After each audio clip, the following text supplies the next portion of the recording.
बौद्धिक त यस्तो पो हुनुपर्छ अरे सिराकी छक्क परे म त भनेपछि बाबा बौद्धिकतालाई नजोड न तिमीहरू यहाँ करोडौँ खर्च गरेर यिनीहरूले चाहिँ यो पाठ्य पुस्तक बनाए यसलाई पनि बिचैमा रोक्ने कुरा आयो भनेपछि पार्टीमा यिनीहरूको भन्दा अर्को कुरा हुँदैन अनि टुनिखेलको जनताले न्याय पाउँछ त बाबु अरू जस्तो म्याउ म्याउ मैमे गरेर रोएर काठमाडौँ बसिरहेको भए आज प्रचण्ड हुन्थे त त्यस कारणले जिउ छोडेर अगाडि बढ्यो भने र विराटनगर मलाई एउटाले फोन गरेर के भन्यो भने अहिलेको बाबुराम जहाँ छन् त्यहाँको केन्द्रीय कमिटीमा 8 जना परिवारका सदस्य छन् अरे बाबुरामका सायद केपी ओलीले उनलाई धम्क्याएको हुनुपर्छ प्रधानमन्त्रीज्यू काचाकुचु गर्नु हो भने त मैले त फाइल अगाडि बढाउनुपर्छ मसँग उपाय केही पनि छैन बिपी कोइराला देश बेच्यो कोसी गर्यो सारा त्यही भन्यो अब अहिले महाकाली कसले गर्यो त यहाँ त अझ प्राडा भए त यति व्यङ्ग्य मलाई निद्रै लागेन त्यो देखेर ए बाबा एउटा राजासम्म यस्तो हुनसक्दा यस्ता नेताहरू यस्ता लुहाङ्गे कसरी भए मलाई अचम्म लागिराखेको छ के जस्तो म भएँ के गर्छु त हजुर भनेर छोडिदिन्छु यिनीहरूलाई हानिदिन्छु जाने बेला जे त होला अनि के हुन्छ त सबैलाई थाहा छ सबै हार्छन् किनभने 5 वर्षको लागि त नेकपाको सरकार हो नि जे मन लाग्यो त्यो हामीले गर्छौँ तिमीहरूले भनेर हुन्छ ल यसको सीमा छैन त राजा हुँदाहुँदै पनि कल कारखाना खोलेको छ बाबा कल कारखाना खोल्नु भनेको त मृत्युको ढोका खोल्नु भनेको छ कार्ल मार्क्सले डाक्टर साहब स्वागत छ यहाँलाई ल हस् धन्यवाद विभिन्न पेचिलो राजनीति सामाजिक आर्थिक विभिन्न पाटाहरूमा आफ्ना दृष्टिकोणहरू राखिराख्नु भएको छ पछिल्लो समय सरकारका काम कारबाहीहरूप्रति जनता सन्तुष्ट छैनन् भन्ने कुरा सडकको अभिव्यक्तिले पनि देखिन्छ नागरिकहरूको त्यस्तै चिकित्सा क्षेत्रको सुधारका निम्ति गोविन्द केसी अनसनमा हुनुहुन्छ र आम रूपमा नेकपा जस्तो भएन सरकार जस्तो भएन भनेर नेकपाभित्र जुन कलह थियो ओलीको विकल्प खोज्ने त्यो विकल्पको अभ्यास पनि लगभग अन्त्य भएको छ र मन्त्रालय अहिले पुनर्गठन गर्ने कुरामा नेकपा आइपुगेको छ कसै गर्दा कहीँबाट लाग्दा पनि ओलीलाई हल्लाउन नसक्ने स्थिति नेपाली राजनीतिमा पैदा भयो यो के कारणले हो ओली किन शक्तिशाली भए यो विषयमा तपाईलाई के लाग्छ यो चाहिँ मोरल्ली अहिलेको जुन नेकपाको 2/3 छ त्यो चाहिँ ओलीकै नाममा भएको ओलीकै एजेन्डामा भएको अब पोलिटिकल्ली पनि वेस्ट मिनिस्टरियल सिस्टमबाट हेर्दाखेरि वेस्ट मिनिस्टरियल सिस्टममा जुन एजेन्डा र जुन नेताबाट निर्वाचन लडिन्छ त्यो अवधि त्यसैको हुन्छ पोलिटिकल्ली अब प्र्याक्टिकल्ली चाहिँ जे प्रवृत्ति र पात्रहरूले ओलीलाई खुइल्याउने र विकल्पको एउटा प्याकेज लिएर आए ती पात्र र प्रवृत्तिहरू ओलीभन्दा पनि गएको जुरेका थिए प्रचण्डकै कुरा गर्दा पनि त्यही थियो वामदेवकै कुरा गर्दा पनि त्यही थियो नारायण काजीकै कुरा गर्दाखेरि पनि त्यही थियो भीमरावलहरूको कुरा पनि कुनै नयाँ थिएन स्वभावतः त्यसको फाइदा ओलीलाई भयो किनभने ओली जस्ता यी ओली भन्दा के कारणले अर्कै हुन्न भन्ने उत्तर खोज्यो मान्छेले ओलीको फेरि एजेन्डा र मार्गचित्र क्लियर थियो किनभने ओली यो राजनीति हुन्छ आफ्नो हकमा भने ठिकै छ यो भन्दा अर्को राजनीति हुने जस्तो देखियो भने उनी मध्यावधिमा जान्थे मध्यावधि उनी जानु भनेको मतलब यिनीहरू स्वतर हुने कुरा हुन्थ्यो किन यिनीहरू स्वतर हुने कुरा हुन्थ्यो भने ओलीलाई त no proletariat has nothing to lose but chain भने जस्तो अब ओलीको के जान्थ्यो र उनको त स्वास्थ्यको समस्या पनि प्रतिकूल थियो अनि त्यस पछाडि चुनाव लडेर अगाडि जाउँला भन्ने कुरा पनि बिरलै थियो अनि ओलीको त केही घुम्नेवालै छैन नि जो चाहिँ कफन बाँधेर सङ्घर्षमा उत्रिन्छ जस्तो माओवादीले ज्यान हत्केलामा राखेर सङ्घर्षको मैदानमा उत्रियो जित्यो नि त अरू जस्तो म्याउ म्याउ मैमे गरेर रोएर काठमाडौँ बसिरहेको भए आज प्रचण्ड हुन्थे त त्यस कारणले जिउ छोडेर अगाडि बढ्यो भने जसले त्यो एउटा मिसन भिजन लिएर अगाडि जान्छ जित उसैको हुन्छ त्यसकारण अहिले ओलीको जित देखिएको त राजनीतिक रूपमा तिग्रममा ओलीजी अगाडि देखिनुभयो होला तर सत्तामा बसेर जनतालाई दिनुपर्ने जुन राहत र राष्ट्रलाई दिनुपर्ने जुन खालको एउटा निकासको बाटो हो विकासको बाटो हो सुशासनको बाटो हो त्यसमा त ओली चुकेकै देखिन्छ नि त होइन ओलीको तिग्रमको यहाँ विजय भइराखेको छैन हाम्रो आँखा अगाडि छ नि त केही पनि तिग्रम यहाँ भइराखेको छैन वामदेवले आफै आफूलाई नङ्ग्याएका छन् प्रचण्डले आफै कल्पित कुरामा मैले कार्यकारी अधिकार पाएको भनेका छन् बरु प्रतिफल नपाउनमा यिनीहरू कारक छन् नि किनभने यिनीहरूले कसैले बुहारी राखेको छ कसैले मित राखेको छ कसैले आफ्नो अनुमान राखेको छ त्यसपछि ओलीले प्रतिफल नपाएको भन्ने तल मान्छेलाई परिराखेको छ नि त अब त्यसो भए यो पुनर्गठनको अहिले जुन कुरा चलेको छ नि यो पुनर्गठनको औचित्य के छ मन्त्री सबै बेठिक ओली ठिक भन्ने हुन्छ त होइन ओली यो सबै गलतको अगुवा नै ओली हुन् र त विकल्प त ओलीको खोजेको हो पार्टीभित्र नेता कार्यकर्ताले। ओलीलाई कहिले बहुमत कहिले अल्पमतमा पार्टीभित्र पार्ने कुरा पनि भइरहेको छ। संवैधानिक रूपमा ओलीलाई हटाउन कुनै बाटो नभएपछि थत्मरिएका हुन् नेकपा भन्ने कुरा लगभग क्लियर छ। तर मन्त्री सबै बेठिक ओली ठिक भने जस्तो स्थिति आयो पुनर्गठन होइन, त्यो होइन। यहाँ बेठिक छ भने यो बेठिकको अगुवा पनि ओली नै हो, किनभने वेस्ट मिनिस्टरले सिस्टम हो नि त। यो त प्रधानमन्त्रीय प्रणाली हो नि त। एउटा एमडी पनि मन्त्रीले नियुक्ति गर्न सक्दो रहेछ भन्ने कुरा त कुलमान प्रकरणले देखाइराखेको छ नि त। यसको जिम्मेवारी पनि त ओलीले नै लिनुपर्छ नि त। त्यस कारणले यो होइन। मुख्य कुरा के हो भने जुन यो अर्को वैकल्पिक कुरा गर्ने, ओली प्रतिस्थापनको कुरा गर्ने जुन तबका हो, त्यो तबकाप्रतिको विश्वसनीयता छैन क्या यहाँ। त्यही भएर ओलीको विकल्प भएन। त्यसपछि ओली चाहिँ ओली रहिरह्यो क्या त्यहाँ। जस्तो भनौँ ओलीको ठाउँमा ल प्रचण्ड आए, के नयाँ कुरा हुन्छ त? के हुन्छ त भन्ने मान्छेको प्रश्न त रह्यो। त्यही त अब भनौँ न, अब थाहा छ त उनले जस्तो मेलम्ची आएन किन भन्दा बुहारीको कारणले, रक्षामा ठिकसँग काम भएन किन भन्दा त्यहाँ अर्कै मान्छे छन्, अर्कै अनि यो सबै त हेरिरहेछन् त मान्छेले। फेरि यतिले मात्रै पनि कुरा पुग्दैन। खोजी के गर्नुपर्छ हामीले भने आखिर यो विकल्प चाहने तत्त्व किन पटक पटक त्यहाँ झुक्छ, हामीले यहाँबाट उत्तर खोज्नुपर्छ। ओलीले त जस्तो उनी प्रधानमन्त्री छन्, ल भएको साथीहरू कराए म छोड्छु भनेर कसैले छोड्दो हो? साधारण एउटा एमडीले पनि छोड्दैन, वार्ड समितिको अध्यक्षले पनि छोड्दैन। छोड्नै पर्ने अवस्था आयो भने मात्रै छोड्छ र जाँदै जाँदै उसले केही गरेर मात्रै छोड्छ। केपीले पनि त्यस्तो गर्नु पर्यो भने मध्यावधि हानिदिन्छन्। जाँदै जाँदै भनेको त्यही हो। अहिलेको विकल्प त्यही हो, जाँदै जाँदै छ कुरा। के जस्तो म भएँ के गर्छु त? हजुर भनेर छोडिदिन्छु यिनीहरूलाई, हानिदिन्छु जाने बेला जे त होला। अनि के हुन्छ त? सबैलाई थाहा छ, सबै हार्छन्, एकजनाले जित्दैन। वामदेव त उदाहरण छन् नि, पार्टी फुटाए, निर्वाचनमा गए, के भयो त? एकजनाले पनि जितेन। त्यति बेर एमाले के संस्थापन एमाले के एउटा दृष्टिकोण बनाएको थियो भने अरू जेसुकै होस् एमाले वामदेवलाई चाहिँ शून्य बनाइदिने भन्ने स्ट्राटेजी लिएर गयो। आफूले झन्डै 69 सिट जित्यो, वामदेव साँच्चै नै शून्य भए।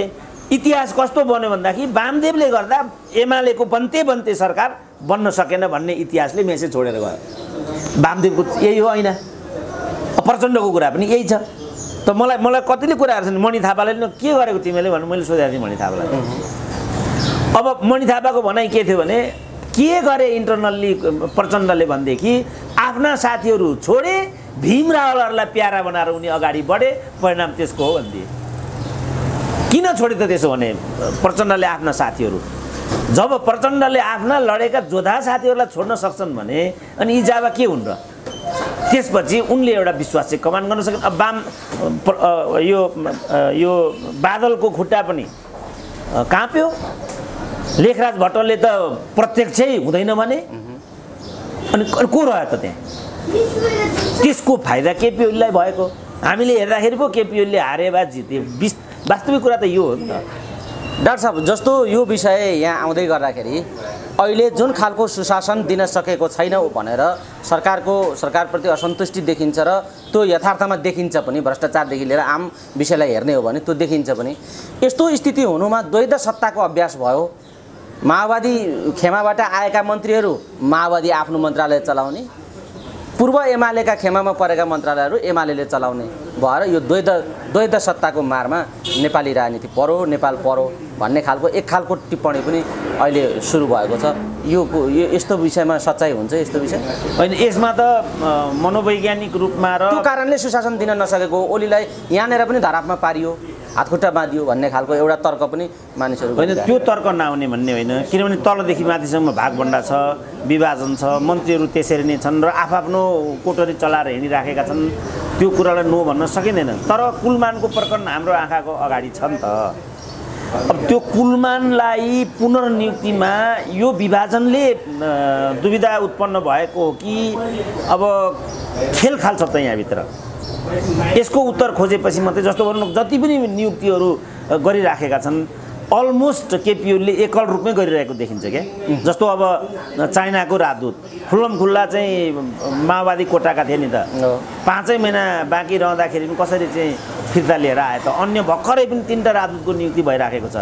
अनि यो चाहिँ दलसँग सल्लाह गरेर मात्रै अध्यक्षसँग सल्लाह गरेर मात्रै गर्ने भन्दै उनले अगाडि बढाइराखे, काहीँ पनि रोकिएको छैन नि त। तर सिद्धान्त त जुन फेरि यहाँ दुई समूहको मात्रै कुरा छैन नि त। माधव नेपालको एउटा समूह छ, वामदेवको सानो समूह छ, झलनाथको एउटा फिस्टो पनि त्यहाँ मन्त्री भएर बसेको छ, त्यसपछि मात्रै केपी ओलीको र प्रचण्डको समूह छ त्यहाँ। त यसरी दुईवटा समूहको मात्रै कुरा छैन नि त।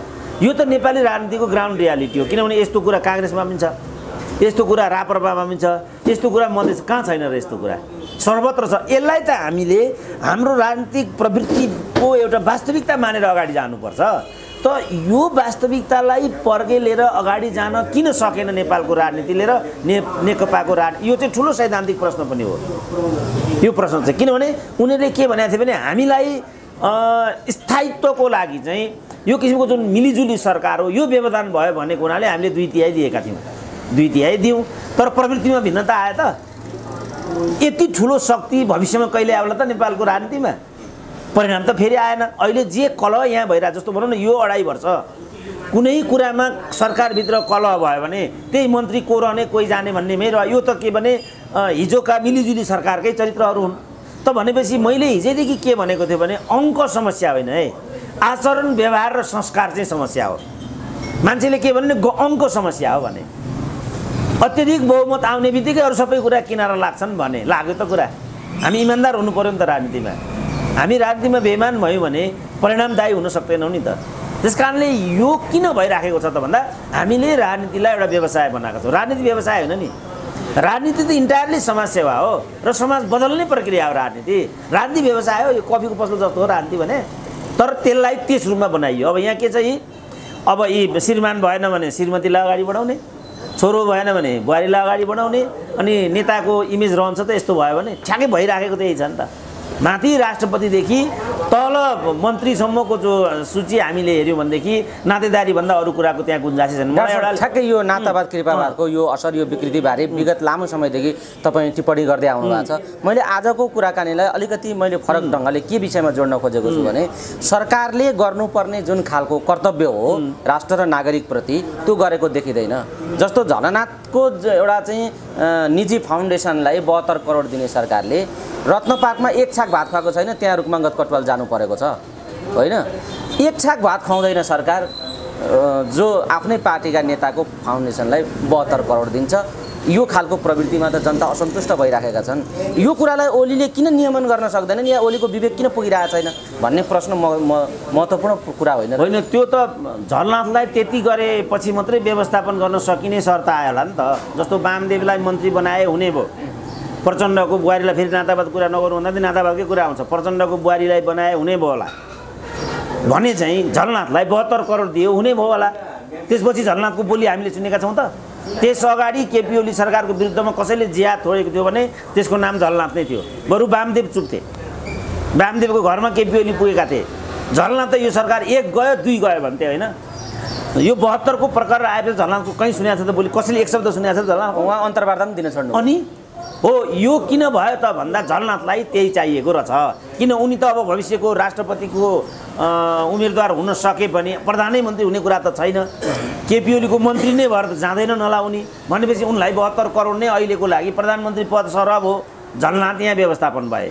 वामदेवको कुरा त्यो तरिकाले व्यवस्थापन गर्न खोजियो, मिलिराखेको छैन। प्रचण्डलाई तँलाई कार्यकारी दिए भनियो, यहाँसम्म भयो। अब पुनर्गठनमा आएर कुरा अड्किराखेको छ। अब पुनर्गठनमा के को भन्ने कुरामा जद्दोजहद चलिराखेको होला। कुरा त प्रष्टै छ नि त, पदमा विषय आएर केन्द्रित छ।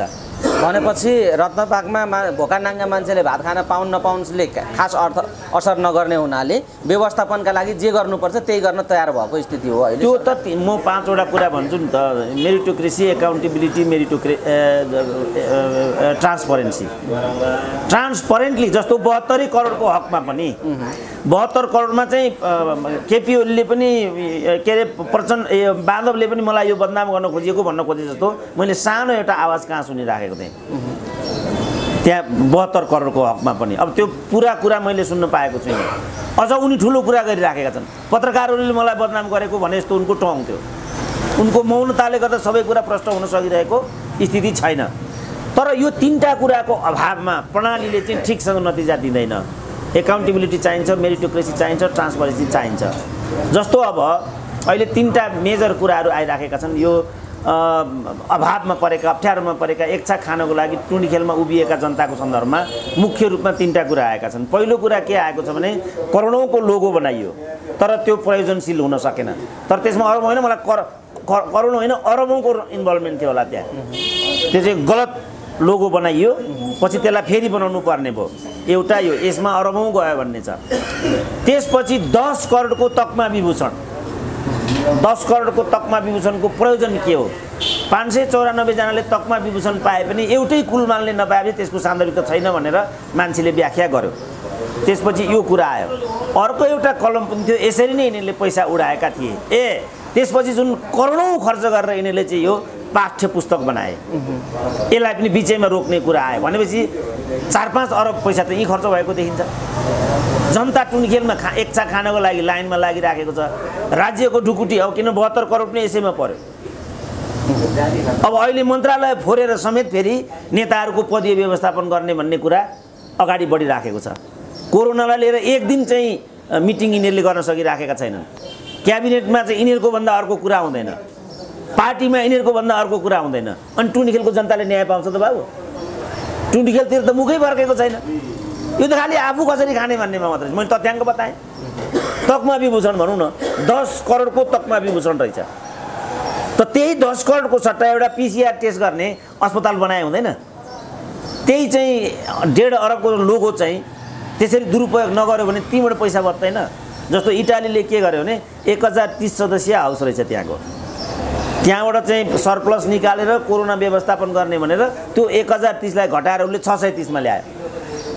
400 सांसद त यहीँ सरप्लस भयो नि त। त्यो खर्च त यता लगाउनु पाएन। अनि मैले यता के भनिरहेको छु भने यो जुन 3 तहको संरचना छ, प्रादेशिक संरचना स्थगन गर तिमीहरू, ठुलो खर्च बच्यो नि त। किनभने अहिले चाहिँ यो तलदेखि माथिसम्म 27,000 चाहिँ जनप्रतिनिधिहरू हामीले पाल्नु पर्दो रहेछ। बजेटको 60% यिनको तल्लो बत्तामै जान्छ। अब अहिले चाहिँ सवारी साधनहरूमा मात्रै ठुलो पैसा खर्च भइराखेको छ। तलदेखि माथिसम्म प्रदेशका संरचनाहरू यति खर्चिला, तड्किला, भड्किला छन्। भ्रष्टाचारको त फेरि हामी कुरै नगरौँ, नाङ्गो रूपमा भ्रष्टाचार भइराखेको छ। अब अख्तियार निवारण आयोगले भ्रष्टाचार रोक्ने होइन कि भ्रष्टाचारको हब भएर काम गर्यो। राजनारायण पाठक हाम्रो अगाडि छन्। अदालतको कुरा यही छ, अरू कुराहरू यही छन् भनेपछि हामीले त सुशासनतिर त आफूलाई अगाडि लगेकै छैनौँ। अब डाक्टर साहब, केही पात्रहरू त्यहाँ पुगे भने एउटा खालको सुधार होला, या यही अवस्था, यही निराशाबाट अलि अगाडि बढ्न सकिन्छ कि भन्ने केही अपेक्षा पनि केही मानिसहरूले गरेका थिए। यो अपेक्षा खैर तपाईँका लागि नहोला, तर आम रूपमा केही सुधार हुन्छ कि भन्ने अपेक्षा गरिएका वामदेव गौतमको चर्चा, भीम रावलका चर्चाहरूले मानिसहरूलाई अलिकति आशा जागृत काहीँ न काहीँ गरिराखेको हामी पाउँछौँ नागरिक तहमा। तर पार्टीभित्रको आन्तरिक किचोलोमा वामदेवको जसरी हुर्मत लिइयो, अहिले त्यही हुर्मत लिने काम अदालतले पनि गर्यो भनेपछि अपेक्षा गरिएका केही पात्रहरूलाई फेरि त्यहाँ पुग्ने बाटो चाहिँ चौतर्फ बन्द भएको स्थिति छ। यो किन भएको होला? यस्तो हुर्मतको स्थिति किन पैदा भयो वामदेवका लागि, भीम रावलका लागि? गीताको एउटा मूल मर्म के छ भने गलत कार्यको परिणाम कहिले पनि सही हुँदैन। गीताको मूल मर्म भनेकै त्यही हो। यिनीहरूले जुन गन्तव्य पहिल्याएका थिए त्यो गलत थियो। वामदेवलाई नेपाली जनताले, नारायण काजीलाई पनि नेपाली जनताले 5 वर्षको लागि निषेध गरेका हुन् नि। उनीहरूले त्यो 5 वर्ष चाहिँ धैर्य धारण गर्न सकेनन्। उनीहरूले 5 वर्ष त्यहाँ धैर्य धारण गर्न सकेको भए भोलिका प्रधानमन्त्रीका क्यान्डिडेट त यिनै दुईटा हुन् नि त।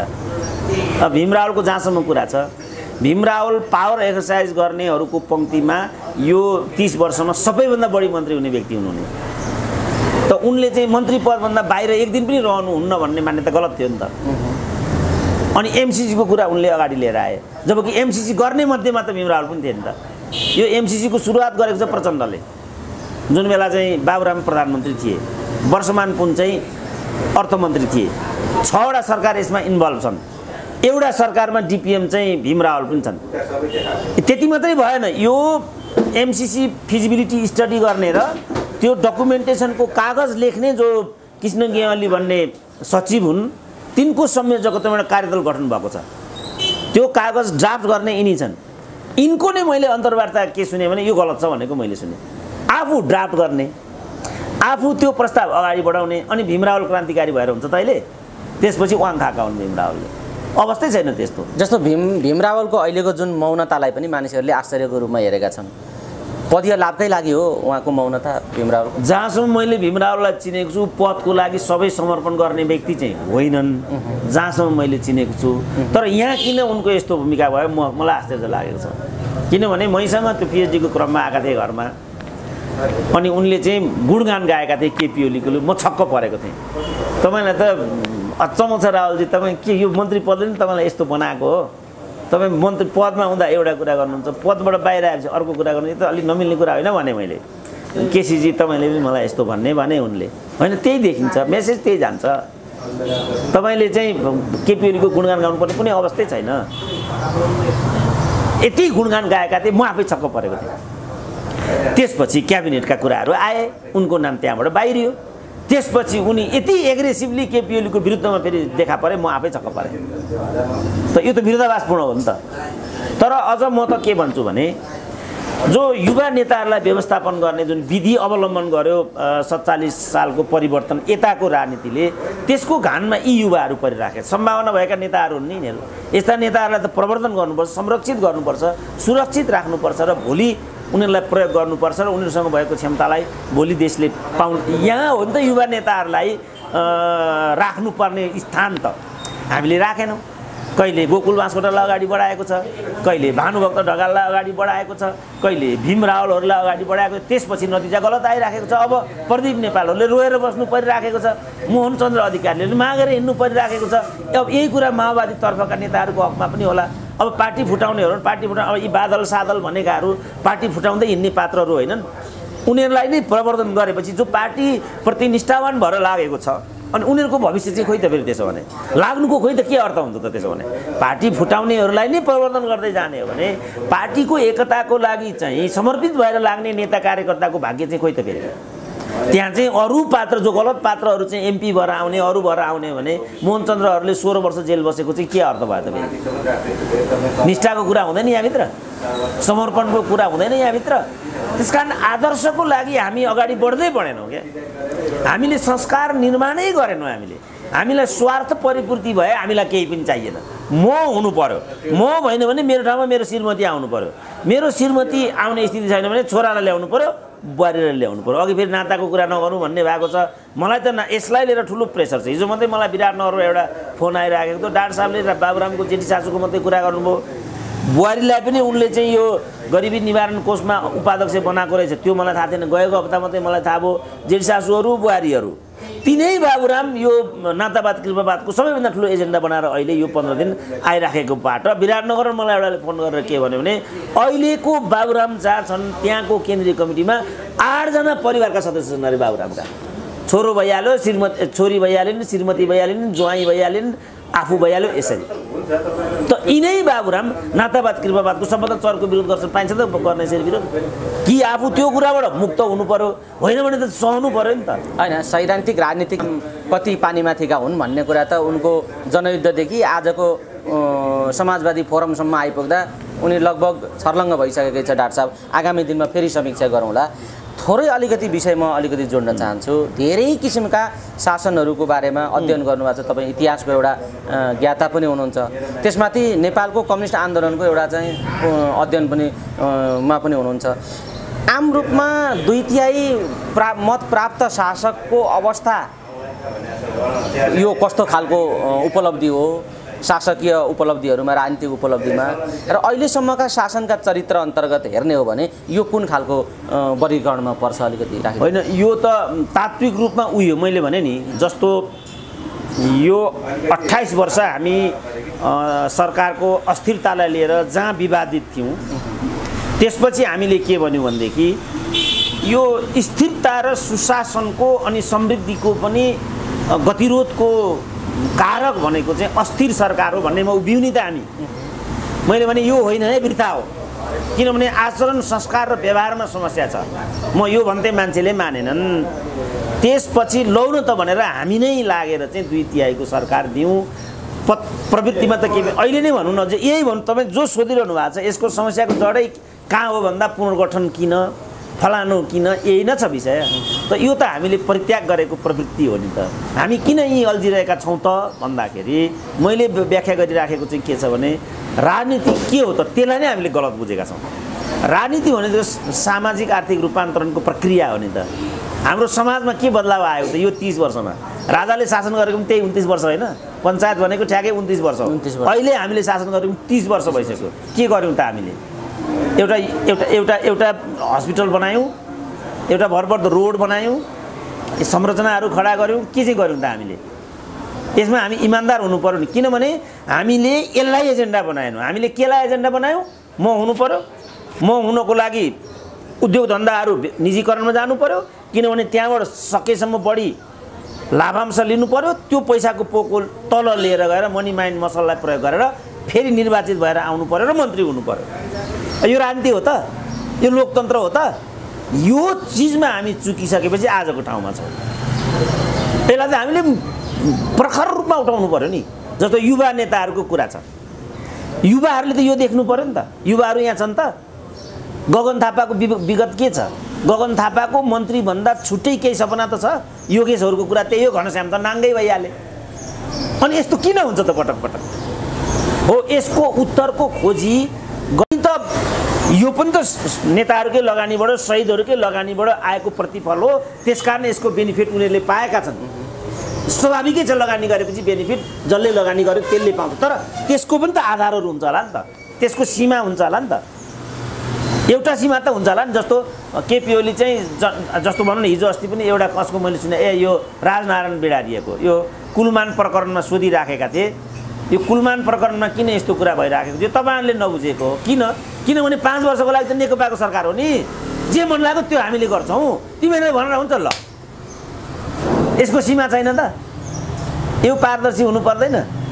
जनता एउटा मागिरहेछन्, काम अर्को भइरहेछ। अब यही कुरा हो, जनता एउटा मागिराखेको हक छ। सूर्य थापाले यही भनिराखेको छ, जनभावनालाई तपाईँले कदर गर्नु पर्दैन भनेको छ पत्रकारले। सूर्य थापाले के भनिरहेछन्?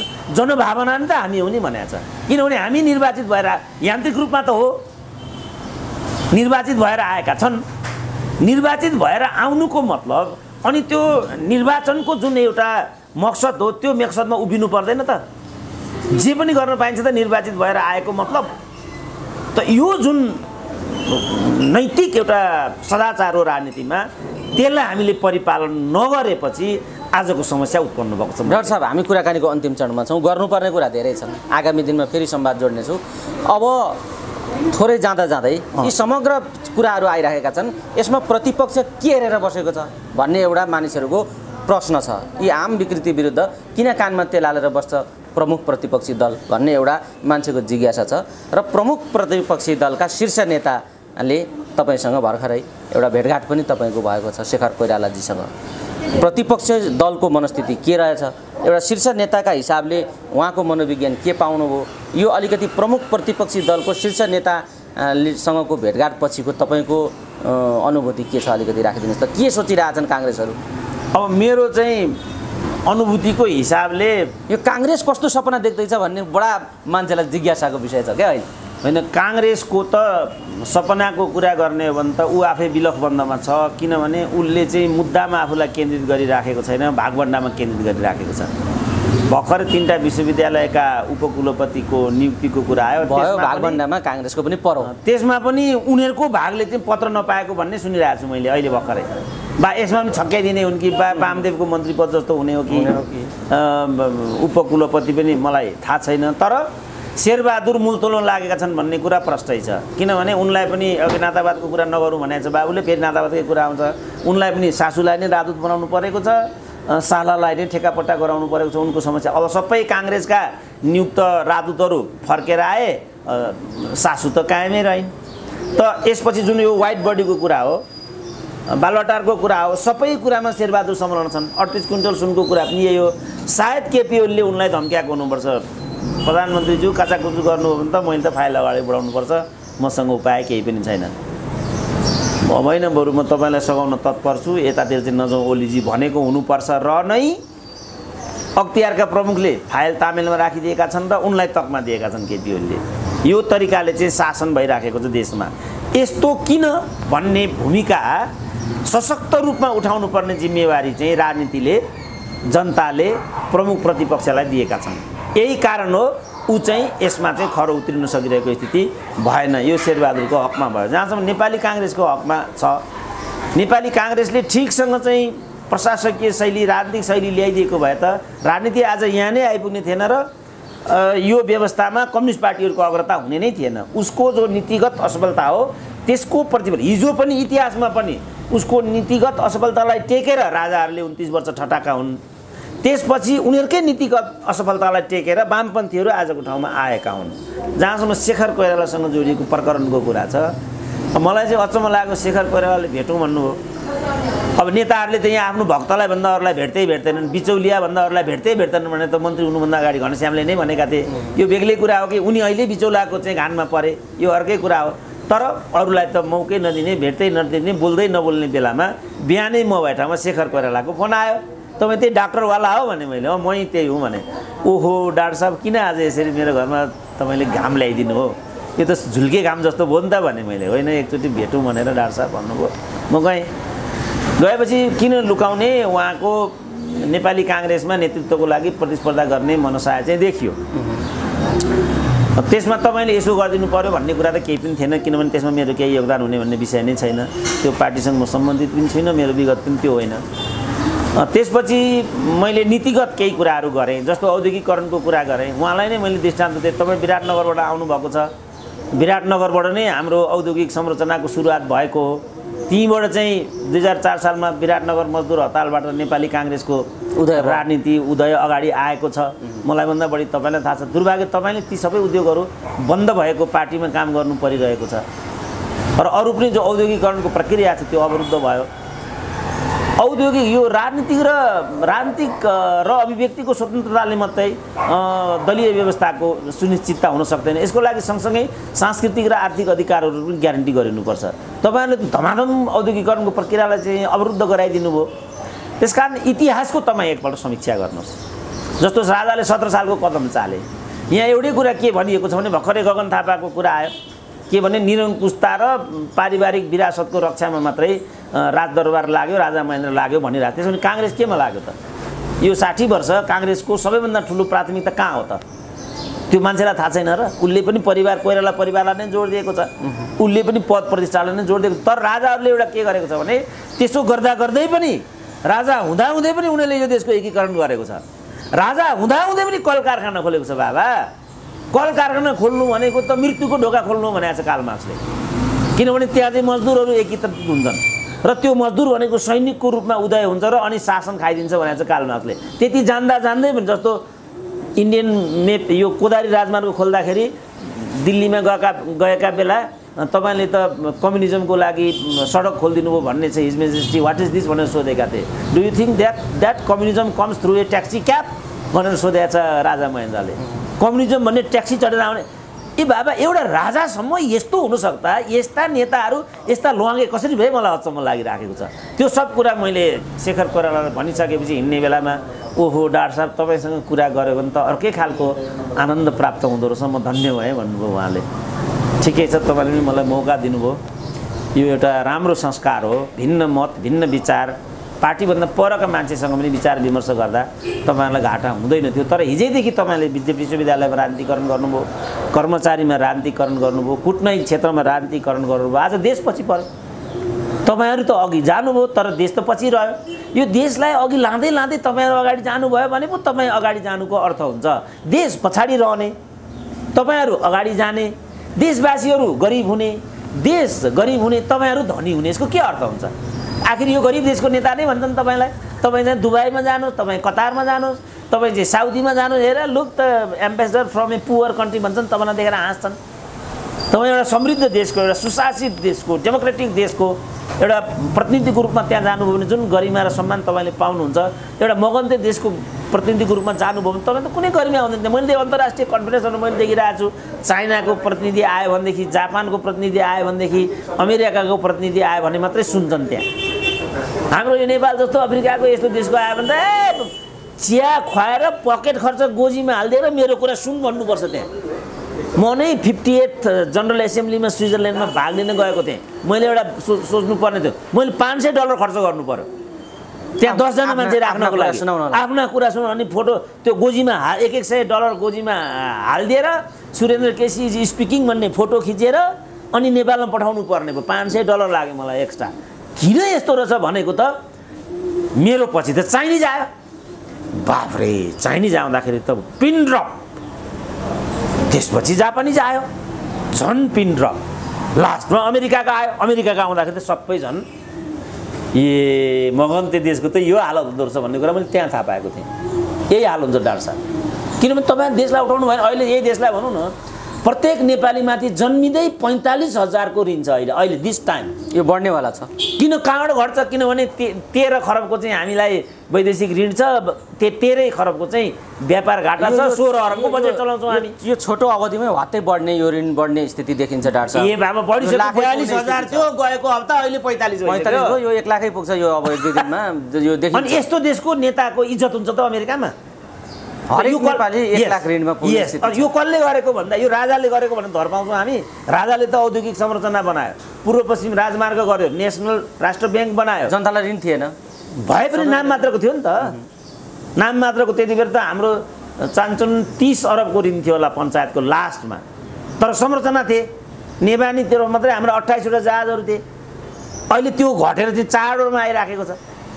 त्यसमा त्यसको 30 करोड जति ऋण थियो नेवानीको, त्यो अहिले बढेर 43 अरब पुगेको छ। अब इन्कमको स्रोत एउटा इन्टरनेसनल एयरपोर्टको चाहिँ ग्राउन्ड ह्यान्डलिङ, त्यो चाहिँ यति कम्पनीलाई दिने भन्छन् सबभन्दा युवा नेता।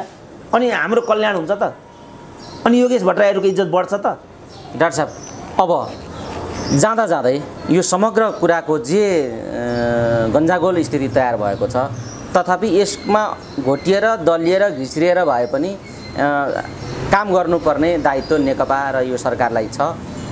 2/3 बहुमतले एक खालको अप्ठ्यारामा नेकपालाई हालिदियो कि जस्तो पनि अहिले स्थिति देखिन्छ। अब जाँदा जाँदै केपी ओली लगायत आम यी सत्ता सञ्चालन गरिरहेका शक्तिहरूलाई तपाईँले दिनुपर्ने सुझाव के छ र यो समग्र कुराको निकासका लागि नागरिक भूमिका कस्तो हुनुपर्छ अलिकति बताइदिनुहोस्। अब केपी ओलीलाई चाहिँ मेरो सुझाव के छ भने केपी ओलीको इतिहास एक प्रकारले बनिसक्यो। अब उनको चुनौती के छ भने यो इतिहासलाई कसरी संरक्षित राख्ने भन्ने छ। यो गुटका मान्छेलाई भेला गरेर सरकार चलाउने कुरा मलाई लाग्छ केपी ओलीको लागि ठुलो हुँदैन। अब त्यस कारण खुल्लमखुल्ला उनले प्रचण्डसँग के कुरा गर्नु छ ठिकै छ। तपाईँहरूलाई यतै कुरा हो भनेदेखि कसलाई मन्त्री बनाउनु पर्ने सेटै तपाईँ नाम दिनुहोस्, म त्यो क्याबिनेट फर्म गरिदिन्छु। तर यो रात दिनको तपाईँको किचलो गरेर यो चाहिँ नेकपाको भाग्य र भविष्यलाई बिगार्ने काम तपाईँहरूबाट नहोस्। खुल्लमखुल्ला त्यहाँ आउनुपर्छ। मैले देख्दा उहाँले कि साँच्चै नै पावर सेयरिङ गर्नु पर्यो साथीहरूको बिचमा। ल भन्नु कसलाई कसलाई तपाईँहरू चाहेको हो? ठिक छ, अब संविधानले 25 सदस्यीय चाहिँ क्याबिनेट दिइराखेको छ, 25 सदस्य बनाऊ। तपाईँहरू कसलाई कसलाई यसमा रात दिन सरकार गठन विघटन, रात दिन यो किचलो नेपाली जनतालाई बढी नै बोझ भयो। जस्तो यिनीहरू कहाँसम्म बेइमान गर्दैछन् भने यो 22 गते चाहिँ मुख्य सचिवको पद सकिँदैछ अरे, त्योभन्दा अगाडि नै राजीनामा दिएर मोलतोल गरेर यो मान्छेलाई मुख्य सचिव राजदूत बनाएर युके पठाउने स्वार्थ के अरे भनेदेखि अर्को जसलाई मुख्य सचिव बनाउनु पर्ने छ 22 गते भित्रमा उनलाई मुख्य सचिवमा प्रमोट गरिएन भने सचिवको रूपमा उनी रिटायर हुन्छन् अरे। त त्यो मोलतोल भइराखेको छ प्रशासनमा। यसो गरिकन किन इतिहास बिगार्ने? यो काम केपीले नगर्नु मैले लेख्न राम्रो हुन्छ उहाँको हकमा। जहाँसम्म नागरिक समाज मिडियाको विषय छ, यो चाहिँ पार्टिसन भयो र यसले पनि मोलतोल गरेर पद र प्रतिष्ठाको लागि आफ्नो नागरिक समाजको भूमिका, मिडियाको भूमिका दुर्गन्धित बनायो भन्ने मेरो आरोप छ। त उसले पनि सक्छ भने आफूलाई यहाँबाट निकाल्नु पर्ने। जस्तो अहिले मानव अधिकार आयोगमै गयो भने खुल्लमखुल्ला भनिरहेको छ मानव अधिकार आयोगको अध्यक्ष जस्तो सरकार छ त्यस्तै आएको छ भनिरहेको छ। किनभने एउटा वामदेवको एउटा गइराखेको छ, नेपाली काङ्ग्रेसको अर्को गइराखेको छ, आफू तेस्रो गइराखेको छ। त्यो मानव अधिकार आयोग जस्तो नै छैन। अब महिला आयोगको कुरा यही छ। त्यो न्याय परिषदमा त्यस्तै, न्याय परिषदमा त्यस्तै अहिले मोलतोल, यहाँ करोडका मोलतोल। अब कसो गर्ने त अनि? हो, त्यस कारण यो कुरा समस्याको जड हो, अल्पमत बहुमत समस्याको जड होइन भनेर लामो समय मैले कुरा गरेँ। मेरो केही लागेन, हात उठाउनु पर्यो मैले। जब सही आवाज नै मर्नुपर्छ भने अनि कसरी देश अगाडि जान्छ त? जानै सक्दैन। त केपी ओलीलाई अब हाम्रो त पहुँच छैन, किनभने उहाँ आफ्नो गुणगान गाउने भन्दा अरूलाई बालबटार पस्नै दिनुहुन्न। उहाँको एउटा प्रवृत्ति यो छ। शेखर कोइरालाले मैले पनि मलाई पत्यारै लागेन। अब शेखर कोइराला पनि मन्त्री भएको भए त, प्रधानमन्त्री भएको भए त मलाई पक्कै पनि बोलाउने थिएन भन्ने कुरा त विगत जिउँदैछ। त यो जो नेपाली नेताहरूको प्रवृत्ति छ, यो प्रवृत्ति एकदम गलत थियो। अब शेखर कोइरालाको भेटलाई चाहिँ मैले एउटा उपलब्धि ठानेको छु। कमसेकम यति त गरे। त किन केपी ओलीहरू यो काम गर्दै? जनता के देखिरहेको, जनता के भोगिरहेको छ? जस्तो अहिले कोरोना छ, अहिले बाढी पहिरो छ, अब अहिले अरू कुराहरू छन्, त्यहाँ त एक दिन पनि छलफल हुँदैन त। एक दिन यस्ता गम्भीर विषयमा छलफल नहुनु भनेको अचम्मको कुरा होइन। जस्तो यो लिदीको पहिरो भन्ने सिन्धुपाल्चोक हो, बिचरा त्यो जुन बस्तीमा पहिरो गयो, एउटा गाउँै भएको थियो हो, त्यो चाहिँ यस्तै हुन्छ भन्ने कुरा सबैलाई थाहा रहेछ, अग्रिम जानकारी थियो। तर यो प्राधिकरणले के भनेर धम्क्याएछ भने, जुन यो पुनर्निर्माण प्राधिकरण हो, त्यो पुनर्निर्माण प्राधिकरणले के भनेर धम्क्याएछ भनेदेखि पैसा लिन्छौ र बनाउँछौ भनेदेखि ठिकै छ, होइन भने पैसा फिर्ता हुन्छ भनिदियो।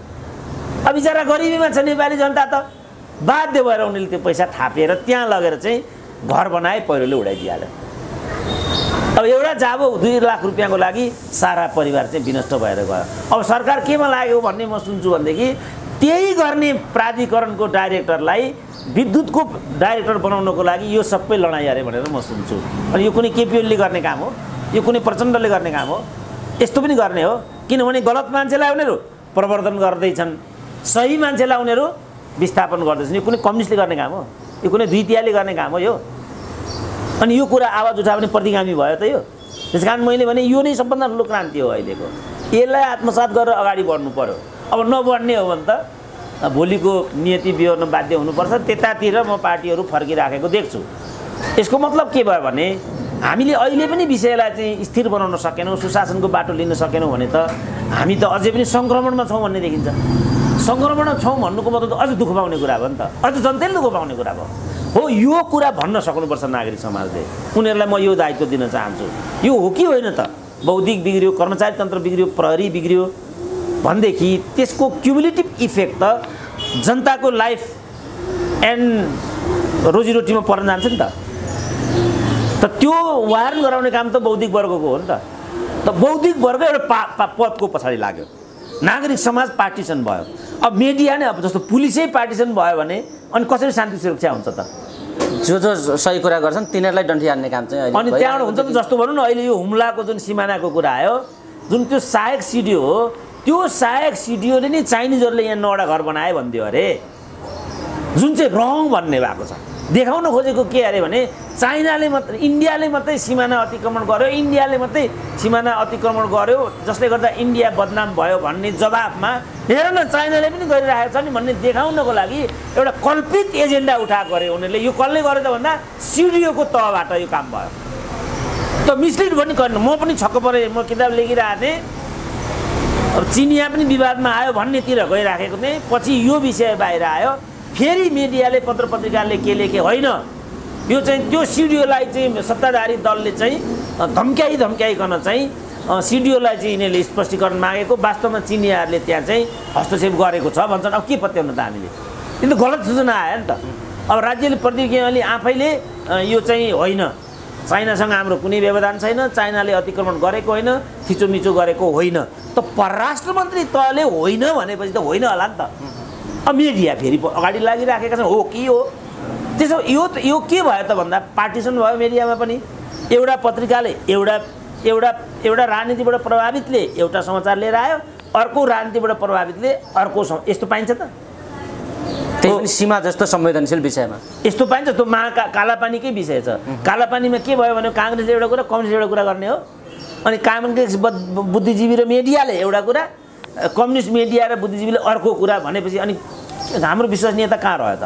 मेरो चाहिँ के सुझाव छ बौद्धिक वर्ग नागरिक समाजलाई भने यो भूमिका हामी नखेलौँ। हामी वैचारिक रूपमा प्रभावित हुन पाइन्छ, आफ्नो मतलाई तत्समयमा प्रयोग पर्नुपर्ने त्यो पनि पाइन्छ, तर विवेक गुमाउन फेरि पाइँदैन। म काङ्ग्रेस पार्टीको हुँ अनि यो सबै कुरामा कम्युनिस्टै मात्रै देखेँ। म कम्युनिस्ट पार्टीको सबै हिजो भन्थ्यो नि हामी, बिपी कोइराला देश बेच्यो, कोसी गर्यो, सारा त्यही भन्यो। अब अहिले महाकाली कसले गर्यो त? फेरि अरू जो नौमुरे गरेर आए प्रचण्डले ऊ चाहिँ को हुन् त? काङ्ग्रेसले भारतमा बसेर गर्यो, यो भारतको दलाल हो फलानु भन्थ्यो अनि जनयुद्ध कहाँ बसेर भयो त? भने त चोर चोर मौसेरे भाइ भन्ने कुरा देखियो। त यो चोरीको जो धन्दा हो राजनीतिभित्रको, यसलाई हामी रोक्नुपर्छ र हामीले के गर्नु पर्यो भने विवेक प्रयोग गर्नु पर्यो। राजनीतिक दलभित्र पनि विवेक र बौद्धिकताको अभ्यास हुनु पर्यो। बौद्धिक वर्ग भनेकै विवेकी मात्रै बौद्धिक हुन्छ नि त। विवेक प्रयोग गर्न नसके लठुवा भइगयो नि त। लठेत पनि बौद्धिक हुन्छ। यहाँ बौद्धिक वर्गले भन्छन् एउटा कुन कुरा आइरहेको छ, एउटा चाहिँ केलाई चाहिँ यो कृषि विश्वविद्यालयको भिसी नियुक्ति गरेछन् प्रचण्डले। त्यो मान्छे चाहिँ राजाको समयमा चाहिँ सुरुवाती गर्दो रहेछ माओवादीको विरुद्धमा। त्यसपछि माओवादीसँग जोडियो अनि उसले कहाँ हो कुनै नियुक्ति पायो। त्यसपछि चाहिँ फेरि अर्को नियुक्ति पायो, कर्णाली प्रदेशको उपाध्यक्ष रहेछ। फेरि अर्को नियुक्ति पायो, कृषि विश्वविद्यालयको भिसी भयो। बौद्धिक त यस्तो पो हुनुपर्छ अरे सुराकी छक्क परेको त ऊ भनेपछि बाबा बौद्धिकतालाई नजोड न तिमीहरू। यहाँ एउटा फटाको नामलाई बौद्धिक वर्गसँग तिमीहरू जोड्यौ भने यो बौद्धिकतामाथि के प्रहार भयो। त्यसकारण डिग्री लिँदैमा बौद्धिक हुँदैन म भन्थेँ नि गएको हप्ता। बौद्धिक हुनको लागि विवेकी हुनुपर्छ म भन्थेँ नि। पिएचडी डबल पिएचडी यहाँ त अझ प्राडा भए त यति व्यङ्ग्य मलाई निद्रै लागेन त्यो देखेर। त्यस कारणले यो बौद्धिकताको परिभाषा होइन। बौद्धिकता भनेको चाहिँ विवेकी व्यक्ति मात्रै बौद्धिक हुन्छ। जतिकै पढोस् न उसले, जत्रै प्राडा होस्, केही अर्थ छैन। त्यस कारणले यो चिजलाई पनि चाहिँ के भने बुझ्न सक्ने, व्याख्या गर्न सक्ने ठाउँमा नेपालको मिडिया आओस्, नागरिक समाज आओस् भन्ने मेरो अभिप्राय चाहिँ त्यो हो। अब महिलाई फेरि पदको लागि भनिदिन्छन् यहाँ, फेरि प्राडाले मार खान्छ। अब भन्दा गल्यो होला डाक्टर साहब, अब त्यो भन्न छोड्यो होला जस्तो लाग्छ मलाई अहिले पछिल्लो समय आएर। अहिले चाहिँ गल्दैछन् त्यो चाहिँ छ। आदरणीय दर्शक श्रोता, पछिल्लो विकसित घटनाक्रममाथि केन्द्रित रहेर हामीले गम्भीर विषयमाथि छलफल गरेका छौँ। आजको कुराकानीमा सत्ता प्रतिपक्ष कसरी अगाडि बढिरहेको छ, सीमा सम्बन्धी समस्याहरू कसरी अगाडि आइराखेका छन् र यसका पछाडिका अन्तर्यहरू के हुन् र समग्रमा सत्ताले के गर्नुपर्छ, ओलीजी र प्रचण्डजीको यात्रा कतातिर हो भन्ने विषयमा केन्द्रित रहेर आज हामीले कुराकानी गरेका छौँ। यो कुराकानीमा समग्र हाम्रो प्रणाली र आजको राजनीतिक परिस्थितिलाई सही तरिकाले निकास दिनका निम्ति नागरिक र बौद्धिक भूमिका कस्तो हुनुपर्छ भन्ने विषयमा पनि हामीले यो बहसलाई केन्द्रित गरेका छौँ। आजको कुराकानी सधैँभन्दा फरक र महत्त्वपूर्ण भएको हामीले महसुस गरेका छौँ। यो कुराकानीमा हामीले धेरै विषयहरू उद्घाटित गरेका छौँ। विषयलाई उद्घाटित गर्ने दायित्व हाम्रो, धारणा बनाउने जिम्मा तपाईँ दर्शक श्रोताहरूलाई सुम्पदै डाक्टर साहब अमूल्य समय दिनुभयो। यो महत्त्वपूर्ण समय र संवादका लागि यहाँलाई धेरै धेरै धन्यवाद दिन चाहन्छु। ल हस्, धन्यवाद।